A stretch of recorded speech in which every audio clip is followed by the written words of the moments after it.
আমাদের যে গোমতী নদী সেটা লাস্ট প্রান্ত সোনামুড়াতে একদম বর্ডার এলাকায় আমার একটা গ্রাম পঞ্চায়েত আছে, দুর্গাপুর পঞ্চায়েত।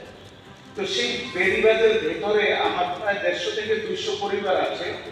এইবার বন্যায় আমরা 8 থেকে 10 দিন এই 200 পরিবারের সবাইকে আমরা রিলিফ ক্যাম্পে রেখেছি। 10 দিন পর্যন্ত ছিল ওনারা, কারণ এই নদীর জল কমে গেল। তারপর যখন এই যেই দিন বন্যা হলো, এরপরের এই দিনই রাত্রেবেলা এই দুর্গাপুরের মানুষ এবং আমি সহ আমার এসডিএম সাহেব সহ আমরা পুরো রাত্র পাহারা দিয়ে রেখেছি। ওইখানে একটা ক্লাব আছে, সাইক্লোনিক ক্লাব।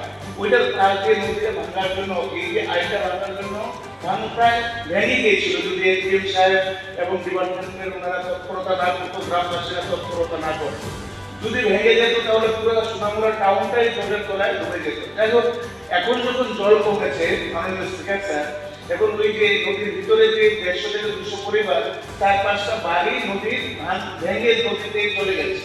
তো আমি ভারপ্রাপ্ত মন্ত্রী মহোদয়কে আপনার মাধ্যমে অনুরোধ করবো, এখানে যদি 300 থেকে 500 মিটার জায়গার মধ্যে আমরা বোল্ডার দিয়ে সেট করি, তাহলে আগামী দিনে এই যে বড় আতঙ্কটাই থাকবে না। কিন্তু এটা লাস্ট প্রান্তে, সোনামুড়ার লাস্ট প্রান্তে একদম বর্ডার এরিয়াতে আমার পঞ্চায়েত দুর্গাপুর।